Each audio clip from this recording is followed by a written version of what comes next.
Hemos hecho una gran cantidad de entrevistas con diferentes instituciones, grupos que se dedican a tratar de informar sobre diferentes patologías, en muchas ocasiones de enfermedades poco frecuentes. Ha hablado con los profesionales, ha hablado con los pacientes, ha hablado con los familiares. Nuestra intención es llevar esos conocimientos desde, en algunas ocasiones, del bajo conocimiento que tiene la sociedad y en otras, en la necesidad de transmitir mayores conocimientos y mayores novedades. El día de hoy vamos a hablar sobre el síndrome XII y lo vamos a hacer con Marina Sechetto, que es integrante de un grupo justamente sobre este tipo de patología. Muy buenas tardes, Marina. José Bouza al habla.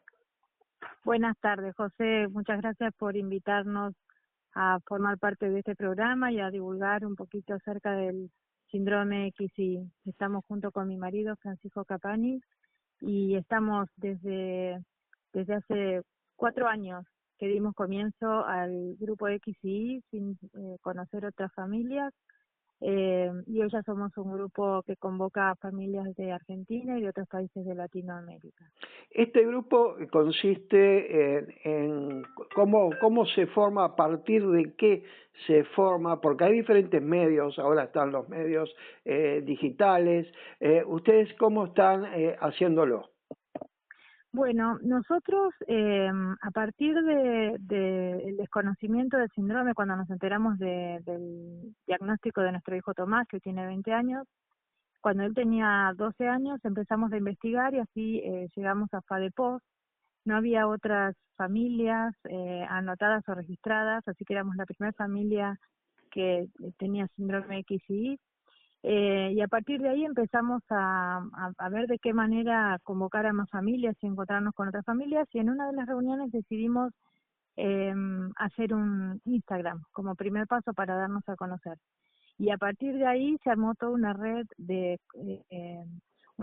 en la que nos contactamos con familias de nuestro país, de otros países, inclusive de otros lugares del mundo, e inclusive ahora estamos en contacto con clínicas que se especializan en el estudio de este diagnóstico, como lo es el Policlínico de Milán, que nos convocan todos los años para dar un poco información acerca de lo que se va conociendo y de cuáles son las necesidades de los pacientes y de sus familias.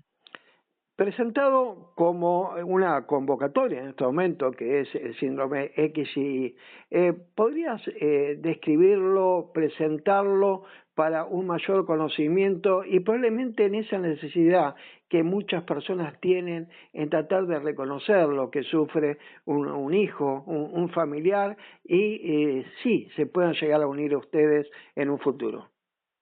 Sí, cómo no. Bueno, en este punto me gustaría compartir la charla también con mi esposo. Mi esposo es médico y así entre los dos podemos dar a conocer, así que le paso la comunicación con él, que va a describir mejor el síndrome y las características. Hola. Hola, ¿qué tal? Buenas tardes. Buenas tardes, doctor Capani. Sí, señor. Francisco Capani. Sí, señor. Bien, entonces, ¿cómo presentaría lo que es el síndrome XI? Bueno, primero no es una condición heredable, es decir, uno de los dos, el hombre tiene con dos I en un espermatozoide, entonces eso termina generando un individuo 47XI. Es decir, que es muy bajita el porcentaje en el cual se dice que es el 1%, que un paciente que tiene XI se lo puede pasar al otro. Así que el origen de la patología no se conoce. Después, ¿cómo se presenta el paciente? En general, tal vez lo más característico es que cuando empieza el colegio en la primaria, en el jardín de infantes, es un chico que tiene incapacidad para conectarse con el resto. Entonces, y poca capacidad para iniciar las primeras palabras del habla, ¿no? Entonces, es la típica persona que genera problemas en el resto. Y comienza a hablar a los 4 años. Lo que pasa es que como esto se solapa con muchas patologías, recién el diagnóstico puede llegar a venir o si el chico nace autista, que también puede pasar, o como en el caso de nuestro hijo, que desarrolló una altura peculiar para la edad que tenía, por arriba de lo normal. Entonces, al preguntar, le hicieron un cariotipo. El cariotipo es la técnica para poder detectar estas patologías, y bueno, y ahí dio que era XY. En general, lo aconsejable es, como se llama, siempre hacer un cariotipo, ¿no? Y cuando más temprano se hace, mejor. Pero bueno, ya depende de cada familia. Es decir, cuando un chico está en el colegio, tiene muchos problemas de socialización y ¿cómo se llama? Y incapacidad en el habla, hipotonía también. Eh, Sería interesante que se pueda imponer un diagnóstico muy temprano, porque después el tratamiento es mejor, porque requiere tratamiento psicológico en general.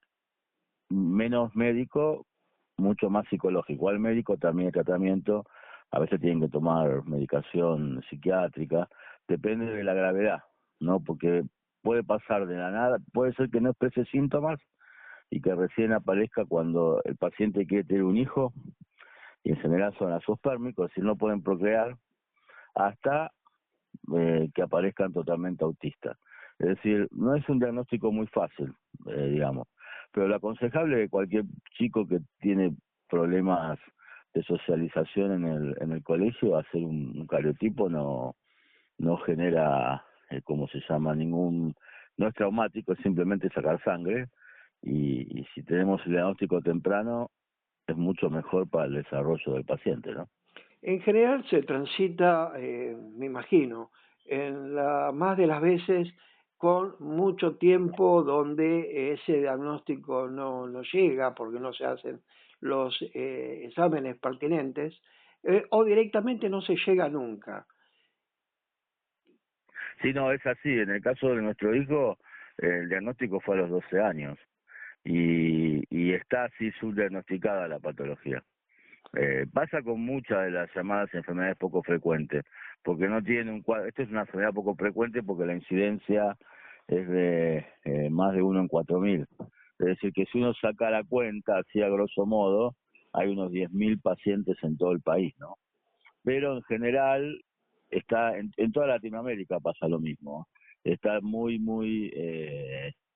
con un diagnóstico precoz muy bajo.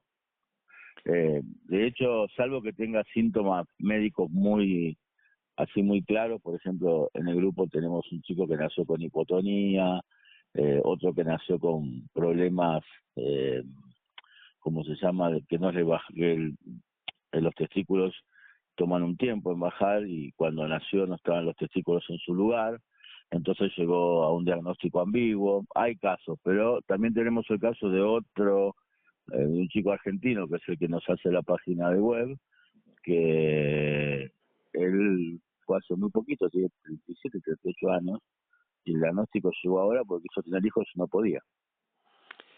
Ahora, Entonces, ese no es simple. esta demora en recibir una ayuda, que usted bien me lo marca, que en ocasiones tal vez la ayuda es una ayuda a nivel de psicología. Sí. ¿No hay una corrección a nivel médica, o existe un tratamiento que sea conducente a que el síndrome no avance?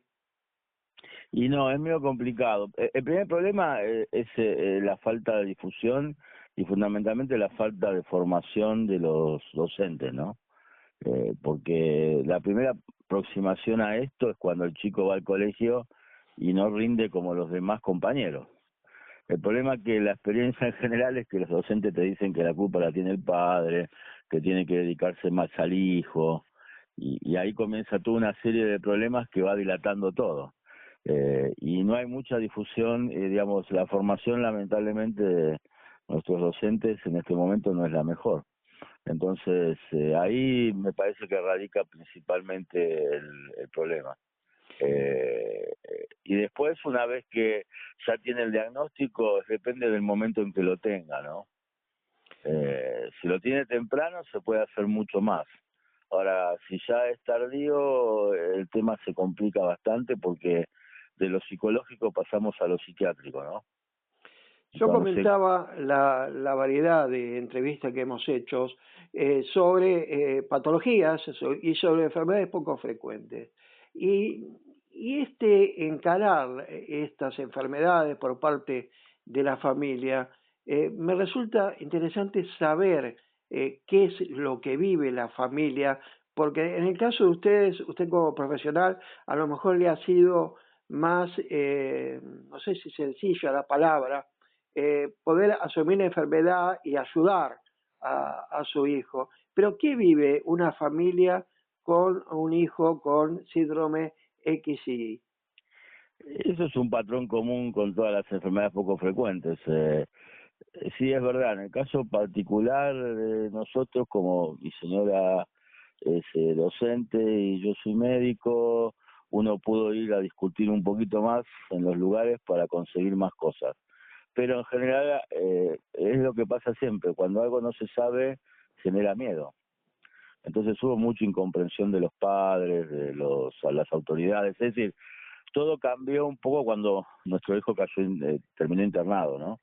Porque como tuvo que tomar medicación, la medicación no fue la adecuada y generó una especie de síndrome de abstinencia. Y terminó internado en el hospital un mes de una manera poco feliz, y ahí recién es que como la gente comenzó a entender. Pero después no, siempre la culpa la tienen los padres, en principio, que no se dedican el tiempo que se tienen que dedicar a los hijos. No era el caso pero bueno, en general ninguno la pasa bien hasta que después, empíricamente, es decir, uno va hablando con otra gente y después va encontrando lugares donde uno puede sentirse bien, ¿no? Uno fue a FADEPOC, después fue a APA, después Tomás juega rugby en un lugar que se llama Pumpas, que es el equipo nacional de rugby para chicos con distintos tipos de condiciones. Después empezó a hacer curso de cocina, después aparecieron cursos universitarios para chicos con estas condiciones, y uno va transitando, pero no es fácil. No es fácil, pero en realidad no es porque la gente sea buena o mala, es porque se resiste a conocer, me parece. Es decir, la ignorancia es un tema muy complejo, porque en realidad todo hubiese sido más fácil si... De hecho, te pongo un ejemplo. Yo quise dar una clase al colegio y no me dejaron. Nunca me dejaron a explicarle a los compañeros qué es lo que tenía Tomás. Y eso es algo que no, digamos, no tiene ningún tipo de explicación racional. Después, en los lugares, cuando uno se junta con la gente que tiene el mismo tipo de patología, ahí es distinto, ya porque estás hablando el mismo idioma. Pero es muy difícil el tema ese de la integración a la sociedad, que no tiene patologías poco frecuentes, ¿no? No es algo fácil. Laboralmente también es difícil, es cuesta arriba, no es fácil. Estaba comentando de que la patología hace que se presente con diferentes grados, con diferentes características de la misma. En general, ¿puede transcurrir su educación, por lo menos primaria, en un colegio normal o tienen que estar con establecimientos especiales? Pasa de todo. En el caso de nuestro hijo logramos que termine hasta la secundaria. En Bien. el caso de otros chicos pero fue una lucha eso también, no fue fácil. Se dieron ciertas circunstancias que lo de Tomás es como para escribir un libro, por todo lo que pasó, para que termine la secundaria de manera normal. Pero en general, si no van a colegios regulares, de la currícula regular, tienen que tener un acompañante en el aula, y después los colegios en realidad, ahí tampoco, no es un tema de echar culpa, ¿no? Digo, los colegios acá no están muy preparados a veces para recibir chicos con este tipo de condiciones. Ahí me han contado casos en el cual hay 20 alumnos con la currícula regular y 15 que tienen en el mismo aula acompañantes. Es decir, para mí, en el caso de Tomás, sería muy bueno hacer un colegio intermedio, ¿no? Dentro del mismo colegio. Pero bueno, eso ya sería utópico, no sé si se puede hacer. Pero hay de todo en ese aspecto. Pero sí un patrón común es que el que persiste con las currículas regulares pasa por 4 o 5 colegios. No termina un colegio, no empieza en un lugar y termina en ese lugar. Y eso es muy traumático para el chico, es muy traumático. Generalmente debido a problemas de conducta o a la incapacidad del colegio para poder sobrellevar un caso de este tipo. Ambos, porque digamos es entendible que los chicos son hiperkinéticos, ¿no? A veces es difícil tenerlos quietos, pero por otro lado los colegios muchos no tienen la capacidad de poder generar este tipo de espacios. Eh, Hay una combinación de factores ahí, ¿no? En general, mi visión es que muchos de los colegios podrían tener actividades de extensión y posibilitar hacer esto, pero todos siempre aducen el problema económico, ¿no? Pero hay muchos colegios que están en condiciones de poder tener actividades de extensión y poder ayudar un poquito más. Pero son cambios que llevan mucho tiempo realizarlos, ¿no? No son cambios que se hacen de un día para el otro. Pero no, ¿cómo se llama? Es bilateral el tema y bueno, y desde el Estado se hicieron muchas cosas positivas. De hecho, la ley de discapacidad es muy buena, porque hay muchos países hasta desarrollados que no la tienen. Pero bueno, viste acá es a veces difícil cumplirla. Las leyes son muy buenas, pero después cuando hay que aplicarlas, se hace todo muy desgastante, no tiene que poner abogado y demás cosas, ¿no? Pero sí, no es algo muy simple. Finalizando este diálogo, ¿qué mensaje desearía dejarle para las familias? Y después me queda una última pregunta y lógicamente les voy a pedir cómo se pueden conectar aquellos que lo deseen con ustedes. Mirá, es difícil el camino, pero a ver, eh, se consiguen muchas cosas, ¿no? En Tomás hemos visto muchos logros. Es un día a día, no hay que bajar los brazos, pero el caso de Tomás era, para ponerte un ejemplo, era un chico que tendría que haber ido a un hospital de día y ya está iniciando su segundo curso universitario. Y tiene que haber una familia muy sólida que lo apoye, pero eh, en caso particular es una satisfacción muy grande haber visto cómo un chico fue evolucionando de esa manera, ¿no? Porque estuvo muy mal, ¿no? Pero sí, digamos, teniendo paciencia y fundamentalmente trabajo familiar y trabajo en equipo con los profesionales, se sale y de a poco se lo va integrando a la sociedad. Me ¿Cómo se parece contactan con el grupo XY de Argentina que ustedes han, de una forma, con mucho esfuerzo, como lo comentan, han desarrollado? Le paso a Marina a ver si te pasa bien la información que ella tiene más en la cabeza. Muchas gracias por el espacio. No, gracias Buenas a tardes. ustedes por la labor que realizan. Hola, hola Sí, de nuevo. Marina. Bueno, sí, estaba escuchando. Nosotros tenemos una red de contención de familias XY, así que quien tenga alguna sospecha a partir de conocer los síntomas, que no duden en contactarnos. Nosotros tenemos, nuestro WhatsApp es 11 6848 9626. Lo repito, 11 6848 9626. Y en Instagram estamos en @xii.argentina. Cuando hablo de I es Y, ¿no? XYY.argentina. Bien. Una pregunta que se Sí, lo hacía pendiente a Francisco y se lo extiendo sí. ahora. Ujú, Después de años de lucha, tienen un joven de 20 años que sí, comentaba que ha hecho ya curso, que tiene cursos universitarios. sí. ¿Qué expectativa? Porque en algún momento dado Tomás va a hacer una vida ya donde ustedes probablemente no estén presentes o no pueden estar tan dedicados como estuvieron hasta ahora. ¿Qué expectativa de independencia tienen en relación a Tomás?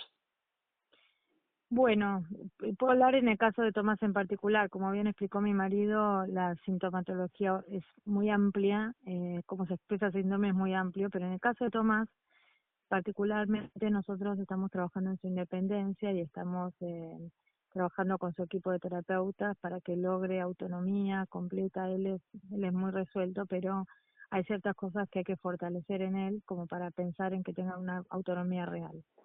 Eh, la verdad es que necesitamos también que haya un Estado que permita también a las empresas o empresas que estén dispuestas a acoger a más a más trabajadores inclusivos, ¿no? Porque es muy poco lo que hay en la realidad inclusiva en laboral.